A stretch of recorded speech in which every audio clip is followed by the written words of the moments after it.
تم نے واقعی بڑی خوبصورتی سے معاملے کو کور کیا۔ میں بھی یہی چاہتا تھا کہ جب تک قادر بخش ہمارے ہتھے نہ چڑھ جائے، ہمارے مشن کو کم از کم اس کی بیوی کی حد تک اوپن نہیں ہونا چاہیے۔ دوسری طرف کی کیا خبر ہے ملک صاحب؟ سکندر علی نے مجھ سے پوچھا۔ میرا اشارہ وزیر علی کی جانب ہے۔ میں نے اسے بلانے کے لیے بندے کو دوڑایا ہے، میں نے جواب دیا۔ وہ باب جلالے کو بھی ٹچ کرتا آئے گا۔ بابا جلال الدین کے ذکر پر یاد آیا ملک صاحب، وہ پرسوچ لہجے میں بولا۔ اسے تو آج جائے وقوع کا تنقیدی جائزہ لینے کے بعد کوئی سنسنی خیز انکشاف کرنا تھا۔ سکندر علی، رات کی بارش کے بعد حالات تو ایسے نہیں رہے کہ کھرے کے کام کو مزید جاری رکھا جا سکے، لیکن مجھے اس بات کی تشویش بہرحال ہے کہ جلال الدین رپورٹ کرنے تھانے کیوں نہیں آیا۔ ادھر میری بات ختم ہوئی، ادھر کانسٹیبل افتخار نے میرے کمرے میں انٹری دی۔ میں نے کچھ دیر پہلے افتخار کو جلال الدین اور وزیر علی کی طرف روانہ کیا تھا۔ افتخار مجھے سلام کرنے کے بعد اٹینشن کھڑا ہو گیا۔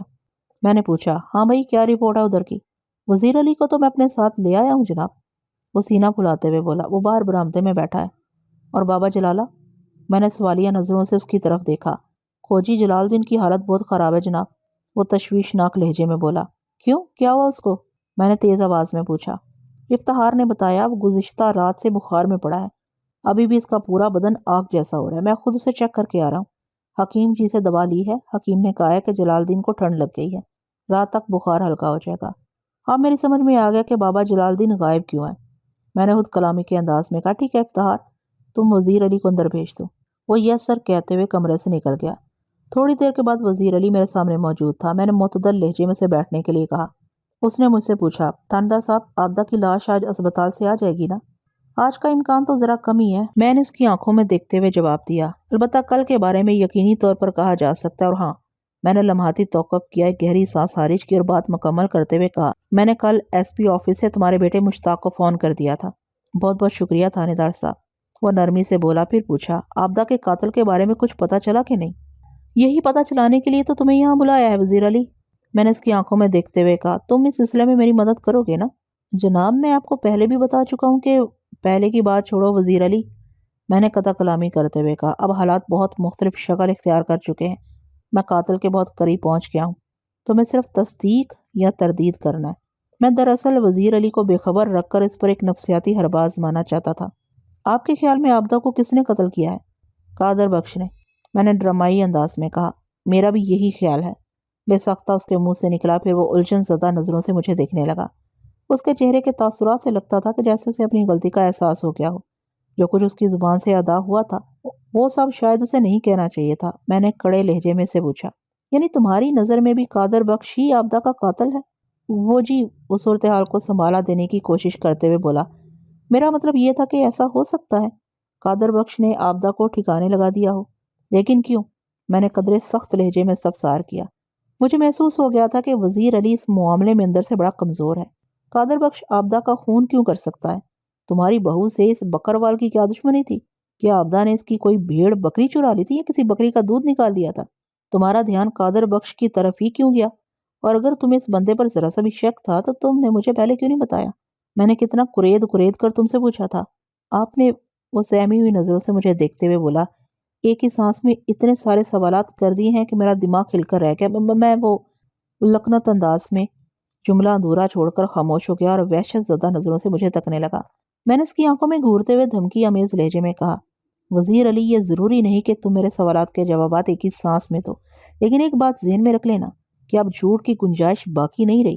میں اکرام اللہ سے تفصیلی بات کر چکا ہوں، جس سے تم نے آبدہ اور قادر بخش کے حوالے سے چند شرمناک باتیں کی تھی۔ وہ باتیں اکرام اللہ کی بیوی سائرہ کے ذریعے راشد کی بیوی بلقیس تک اور راشد تک بھی پہنچ چکی ہیں۔ راشد تمہیں اپنی بہن آبدہ کا قاتل سمجھتا ہے، لیکن میں جانتا ہوں۔ میں نے ڈرامائی انداز میں توقف کر کے ایک بوجھل سانس خارج کی اور بات کو مکمل کرتے ہوئے گمبھیر لہجے میں کہا، وزیر علی، میں جانتا ہوں کہ تم قاتل نہیں ہو، لیکن اگر تم نے کسی بھی معاملے میں اب ذرا سی بھی غلط بیانی سے کام لیا تو میں کوئی تگڑا کیس بنا کر تمہیں جیل بھجوا دوں گا۔ وہ کرسی پر جیسے ڈھہ سا گیا۔ میری دھمکی نے اسے چاروں شانے چت کر دیا تھا۔ اس کا چہرہ متغیر ہو گیا، آنکھوں میں خوف کے سائے لہرانے لگے۔ پھنسی پھنسی آواز میں اس نے مجھ سے کہا، تھانے دار صاحب، کسی بھی معاملے میں میرا کوئی قصور نہیں۔ میں نے بڑے واضح انداز میں یہ محسوس کیا تھا کہ آبدہ اور قادر بخش کے درمیان کوئی کھچڑی پک رہی تھی۔ مجھے پتا چلا کہ وہ دونوں چھپ چھپ کر ملتے بھی ہیں۔ اس معاملے کی تصدیق کے لیے میں نے سب سے پہلے آبدہ سے پوچھا تو وہ صاف مکر گئی، اس سلسلے میں قادر بخش سے بات نہیں کر سکتا تھا۔ آپ میری نازک پوزیشن کا اندازہ لگا سکتے ہیں۔ جب مجھ سے زیادہ برداشت نہیں ہوا تو میں نے اکرام اللہ کو دل کا حال سنا ڈالا۔ وہ بڑا ہی بھلا مانس اور مخلص دوست تھا، لیکن شاید مجھ سے غلطی ہو گئی۔ مجھے اسے بھی نہیں بتانا چاہیے تھا۔ تمہاری غلطی یہ نہیں کہ تم نے اکرام اللہ کو اپنے درد سے آشنا کر دیا تھا، یہ تو تمہارا ایک فطری رد عمل تھا۔ میں نے ٹھہرے ہوئے لہجے میں کہا، غلطی تم سے یہاں پر ہوئی کہ تم نے مجھے اندھیرے میں رکھا۔ میں بہت شرمندہ ہوں جناب، وہ ندامت امیز لہجے میں بولا۔ مجھ سے بھول ہو گئی، آئندہ میں ایسی کوئی کوتاہی نہیں کروں گا، مجھے معاف کر دیں۔ دراصل میں اپنی عزت کی خاطر زبان بند رکھنے پر مجبور ہو گیا تھا۔ میں اس کی مجبوری کو سمجھ سکتا تھا۔ اس مجبوری میں شرافت اور سادگی کا بھی غالب ہاتھ تھا۔ جب معاملہ گھر کی عزت کا ہو تو انسان مختلف مرحلوں پر خاموشی اختیار کرنے پر مجبور ہو جاتا ہے۔ مجھے سوچ میں ڈوبا دیکھ کر اس نے کہا، تھانے دار صاحب، آپ میرے ہم خیال ہیں، اور آپ کی تفتیش کے مطابق قادر بخشی نے آبدہ کا خون کیا ہے، تو پھر آپ اسے گرفتار کر کے جیل کیوں نہیں بھجوا دیتے؟ میں نے ٹھہرے ہوئے لہجے میں کہا، وزیر علی، مجھے نہیں لگتا کہ تمہاری بہو کو قادر بخش نے قتل کیا ہے۔ جی؟ وہ بونچکا رہ گیا۔ ابھی تھوڑی دیر پہلے تو آپ کہہ رہے تھے کہ… وہ بات میں نے تمہاری زبان کھلوانے کے لیے کہی تھی وزیر علی۔ میں نے اس کا جملہ مکمل ہونے سے پہلے ہی کہہ دیا، اور واقعی تم سچ اگلنے پر مجبور ہو گئے۔ لیکن آپ اتنے وثوق سے کیسے کہہ رہے ہیں کہ قادر بخش قتل کی واردات میں ملوث نہیں؟ وہ حیرت اور الجھن سے بھرپور لہجے میں بولا۔ میں نے نہایت ہی مستحکم لہجے میں کہا، وزیر علی، ویسے تو قادر بخش کے ہاتھ لگنے کے بعد ہی حقیقت حال پر سے پردہ اٹھے گا، لیکن مجھے پتہ چلا ہے کہ جب آبدہ کا قتل ہوا، قادر بخش جائے وقوع سے 5 میل دور چک چیونا میں موجود تھا۔ جب وہ رائے پور میں تھا ہی نہیں تو پھر آبدہ کو قتل کیسے کر سکتا ہے؟ کیا آپ کو یقین ہے کہ آبدہ کے قتل کے وقت قادر بخش رائے پور میں نہیں تھا؟ وہ متذبذب نظروں سے مجھے دیکھتے ہوئے مستفسر ہوا۔ میں نے بتایا نا، مجھے کہیں سے اس بات کا پتہ چلا ہے، میں نے وضاحت کرتے ہوئے کہا۔ تصدیق تو اس وقت ہو سکے گی جب قادر بخش واپس رائے پور آئے گا۔ اس کی بیوی فریدہ نے بتایا ہے کہ وہ آج شام کو یا کل کسی وقت چک چیونا سے واپس آ جائے گا۔ وہ یہاں سے گیا کب تھا؟ وزیر علی نے تشکیک آمیز لہجے میں پوچھا۔ میں نے جواب دیا، وہ آبدہ کی موت سے 9-10 گھنٹے پہلے اپنی بھیڑ بکریوں کے ہمراہ رائے پور سے روانہ ہو گیا تھا۔ فریدہ نے اس کی روانگی کے وقت کی تصدیق کی ہے۔ میں نے لمحاتی توقف کے بعد اضافہ کرتے ہوئے وزیر علی سے پوچھا، قادر بخش اور فریدہ تم سے صرف 3 گھر کے فاصلے پر رہتے ہیں۔ یہ بات میری سمجھ میں نہیں آ رہی ہے کہ تم ان کے معاملات سے اتنے بے خبر کیوں ہو، جبکہ تم قادر بخش اور آبدہ کے درمیان چلنے والے چکر سے بھی اچھی طرح واقف ہو۔ دراصل اس بے خبری کی وجہ یہ واقفیت ہے، وہ ٹھہرے ہوئے لہجے میں بولا۔ جب سے مجھے قادر بخش کے کرتوتوں کا پتہ چلا تھا، مجھے سے شدید نفرت ہو گئی تھی۔ میں نے اس پر دھیان دینا ہی چھوڑ دیا تھا، جبکہ آبدہ کے تعلق کے باعث تمہیں سب سے زیادہ دھیان اسی پر دینا چاہیے تھا۔ میں نے ایک ایک لفظ پر زور دیتے ہوئے کہا، آپ بالکل ٹھیک کہہ رہے ہیں تھانے دار صاحب، وہ شرمندگی بھرے لہجے میں بولا۔ وقت گزر جانے کے بعد پچھتانے یا نادم ہونے کا کوئی فائدہ نہیں ہوتا وزیر علی، میں نے تیکھے لہجے میں کہا۔ اب دعا کرو میں جلد از جلد آبدہ کے قاتل تک پہنچ جاؤں تاکہ اسے عبرتناک سزا دلوائی جا سکے۔ آبدہ کے قاتل کو اگر پھانسی لگ جاتی ہے تو اس سے مشتاق اور فاہرہ کے نقصان کی تلافی نہیں ہو سکے گی، وہ بھرائی ہوئی آواز میں بولا۔ مشتاق کی بیوی اور فاہرہ کی ماں کو اب کوئی بھی واپس نہیں لا سکتا۔ حکیم جی کا کہنا تھا جلال الدین کا بخار رات تک ہلکا ہو جائے گا، لیکن مجھے ایسے کوئی آثار نظر نہیں آتے تھے۔ اس کا بدن تنور کے مانند دہک رہا تھا۔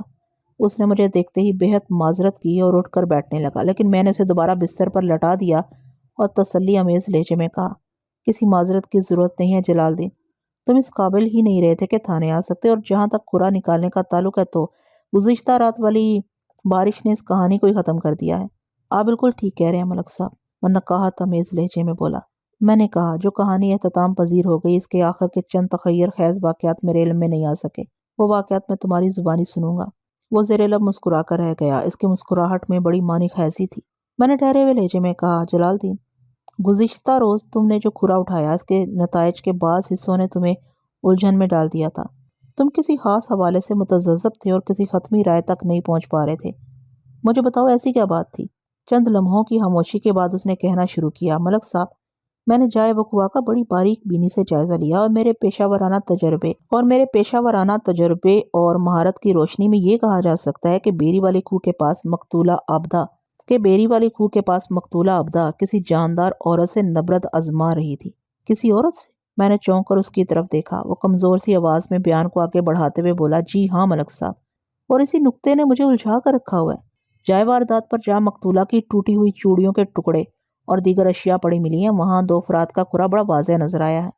پاؤں کے نشانات سے پتہ چلتا ہے کہ وہ دونوں افراد ایک دوسرے سے الجھے رہے ہیں اور میری ماہرانہ آنکھیں یہ نتیجہ حاصل کرنے پر مجبور ہیں کہ وہ دونوں افراد 100% عورتیں تھیں۔ عورتوں کے پاؤں کے مخصوص دباؤ کے باعث ان کا کھرا مردوں کی بنسبت بہت مختلف ہوتا ہے۔ مجھے یہ سمجھنے میں دیر نہیں لگی کہ ان میں ایک کھرا تو مقتولہ عابدہ کا تھا اور دوسرا کسی صحت مند اور توانا عورت کا۔ وہ لمحے بھر کو خاموش ہوا، 2-4 گہری سانسیں لیں اور سلسلہ گفتگو کو جاری رکھتے ہوئے بولا، میں نے وزیر علی کے گھر سے لے کر جائے وقوع تک کے راستے کو اچھی طرح کھنگالا تھا۔ اس راہ میں مجھے مقتولہ کے قدموں کے نشانات ملے تھے، لیکن میں نے جس طاقتور عورت کا بھی ذکر کیا ہے اس کا کھرا وہاں کہیں نظر نہیں آیا تھا، جس کا مطلب ہے کہ وہ کسی اور راستے سے بیری والے کھو تک پہنچی تھی۔ جلال الدین، اس کے بیان میں ایک مرتبہ پھر توقف آیا تو میں نے اسے مخاطب کرتے ہوئے کہا، یہ بات تم کس بنا پر کہہ رہے ہو کہ دوسری عورت بڑی جاندار، طاقتور اور صحت مند و توانا تھی، اس کے پاؤں کے غیر معمولی سائز اور مخصوص دباؤ کے باعث؟ جلال الدین نے ایک بوجھل سانس چھوڑتے ہوئے بتایا، مجھے یقین ہے کہ وہ عورت ہاتھ پاؤں کی مضبوط ہوگی۔ یہ کھرے کی بعض تکنیکی نزاکتیں ہیں جو میں وضاحت سے نہیں سمجھا سکتا ملک صاحب۔ فی الحال ایسی کسی وضاحت کی ضرورت ہے بھی نہیں، اور نہ ہی تمہاری یہ صحت اجازت دیتی ہے جلال الدین۔ میں نے موقع محل کی نزاکت کے پیش نظر کہا، تم یہ بتاؤ کہ اس صحت مند عورت کے کھرے نے اور کیا کیا راز اگلے ہیں؟ اس دوران میں ASI سکندر علی دم سادے بالکل خاموش بیٹھا رہا تھا۔ میں نے محسوس کیا کہ جلال الدین کے انکشافات نے اسے کسی گہری سوچ میں غرق کر دیا تھا۔ کھوجی بابا نے میرے استفسار کے جواب میں بتایا، میں نے تھوڑی کوشش اور محنت کے بعد اس عورت کا کھرا بھی پکڑ لیا تھا۔ وہ کھیتوں کے اندر سے ہوتے ہوئے جائے وقوع تک پہنچی تھی اور پھر اسی راستے سے واپس بھی گئی تھی۔ لیکن وہ کہاں سے چل کر جائے وقوع تک پہنچی تھی؟ میں نے اضطراری انداز میں پوچھا، اور وہ واپس کہاں گئی؟ وہ جہاں سے آئی تھی واپس وہیں پہنچی تھی، وہ پروسوک لہجے میں بولا۔ میں اس کے کھرے کا تعاقب کرتے ہوئے کیسے گھر تک پہنچا تھا جو مقتولہ کے گھر سے صرف 3 مکان کے فاصلے پر واقع ہے۔ تم قادر بخش کے گھر کی بات کر رہے ہو جلال الدین؟ میں نے سرسراتی آواز میں پوچھا۔ اس لمحے سکندر علی کی جوشیلی آواز میری سماعت سے ٹکرائی، ملک صاحب، میں نے قادر بخش کی بیوی فریدہ کو بڑی باریک بینی سے دیکھا ہے۔ وہ باب جلالے کے بتائے ہوئے قد بت پر 16 آنے پوری اترتی ہے، بڑے بڑے ہاتھ پاؤں، صحت مند اور توانا جسم۔ میں بھی کل اسی نتیجے پر پہنچا تھا ملک صاحب، جلال الدین نے دھیمے لہجے میں کہا، اور اسی بات نے مجھے الجھا دیا تھا، اور میں چاہتا تھا کہ آپ کی خدمت میں کوئی ختمی رپورٹ پیش کرنے سے پہلے میں ایک مرتبہ پھر کھرے کا جائزہ لے لوں، لیکن بارش نے سب کچھ ختم کر دیا۔ جلال الدین نے متوقع قاتل عورت کی آمد و شد کا جو روٹ بتایا تھا وہ کھیتوں کا وہی حصہ تھا جہاں سے حوالدار نبی جان کو وہ رسی ملی تھی، جس کے بارے میں میرا خیال یہ تھا کہ عابدہ کو موت کے گھاٹ اتارنے کے لیے اسی رسی سے اس کے گلے میں پھندا ڈالا گیا تھا۔ جلال الدین، گزشتہ رات والی بارش کی شرارت پر افسوس کرنے کی ضرورت نہیں، میں نے اس کا کندھا تھپ تھپاتے ہوئے کہا، قدرت کے ہر کام میں کوئی نہ کوئی مسئلہ چھپی ہوتی ہے۔ ویسے تم نے اتنی کارگزاری دکھا دی ہے کہ میں بآسانی قاتل تک پہنچ جاؤں گا۔ میں نے لمحے بھر کو رک کر ایک اطمینان بھری سانس خارج کی اور کھڑے ہوتے ہوئے کہا، جلال الدین، تم مکمل آرام کرو، ذہن کو تھکانے کی ضرورت نہیں، میرا کام ہو گیا ہے۔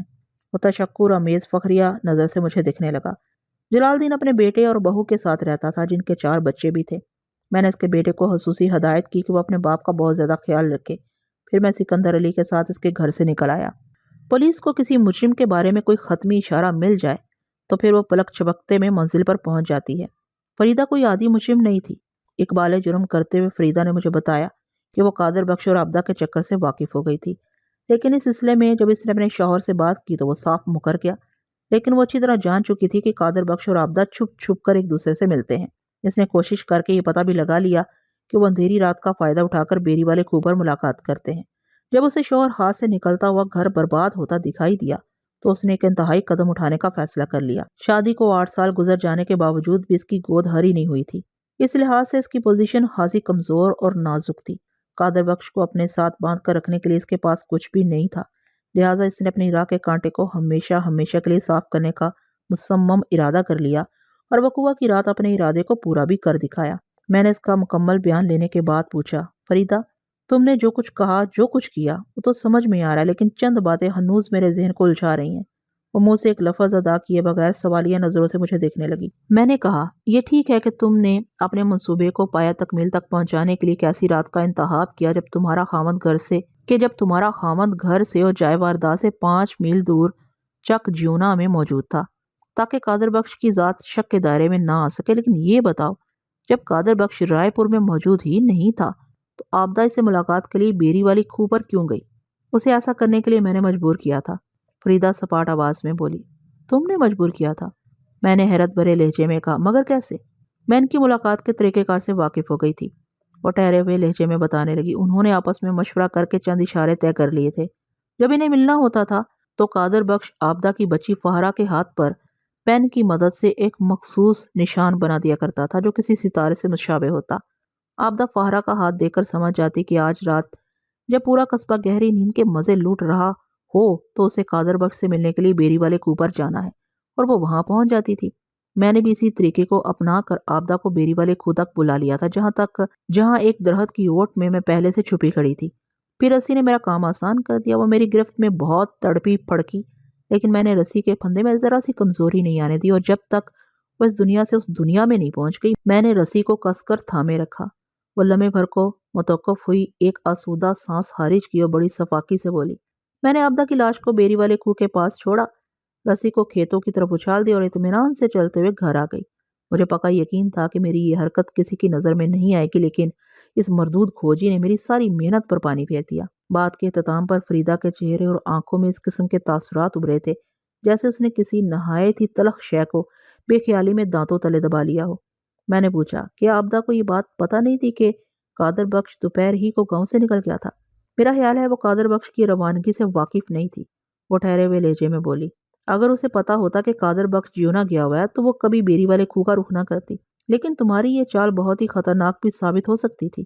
میں نے اس کی آنکھوں میں دیکھتے ہوئے کہا، اگر آبدہ کو قادر بخش نے اپنے پروگرام سے آگاہ کر رکھا ہوتا تو پلک چپکتے میں تمہاری چوڑی پکڑی جا سکتی تھی، یعنی تمہاری یہ اندھی چال بری طرح ناکامیاب ہو جاتی۔ میں جانتی ہوں تھانے دار صاحب، اور یہ نقطہ میرے ذہن میں بھی تھا، وہ ایک افسردہ سی سانس خارج کرتے ہوئے بولی، لیکن کہیں نہ کہیں تو کسی کمزوری کو بھی ساتھ رکھ کر چلنا پڑتا ہے۔ یہ میری خوش قسمتی تھی کہ میری کمزوری آبدہ کی نظر سے نہیں گزری، اور تمہاری بدقسمتی تھی کہ تمہارا کھرا کھوجی کی نظر سے چپکا رہ گیا، میں نے سنجیدگی سے کہا، اور یہی تمہاری گرفتاری تباہی کا سبب بنا۔ جلال الدین کے ذکر پر فریدہ نے ایک مرتبہ پھر برا سا منہ بنایا اور دوسری طرف دیکھنے لگی۔ میں نے اسے اس کے حال پر چھوڑتے ہوئے حوالات میں بند کر دیا۔ اگلے روز سرکاری اسپتال سے آبدہ کی پوسٹ مارٹم شدہ لاش تھانے پہنچ گئی۔ اسی روز دوپہر کے وقت قادر بخش بھی چک چیونا سے واپس آ گیا۔ یہ کیسا سما ہوگا اس کے بارے میں آپ کو کچھ نہیں بتاؤں گا۔ وہ مشتاق جو اپنی بیوی بچوں کی خوشحالی، ان کے تابناک مستقبل کی خاطر رات دن پردیس کی سختیاں برداشت کرتا رہا، اور اس کی بیوی یہاں برائی کی راہ پر گامزن تھی۔ اس کا شوہر 3 سال سے اس کے پاس نہیں تھا، لیکن اس کا مطلب یہ تو نہیں تھا کہ وہ اپنے بے لگام جذبات کی تسکین کے لیے کمزور بیساکھی کا سہارا لے لے۔ یہ احسان فراموشی اور کمظرفی کی بڑی افسوسناک مثال تھی۔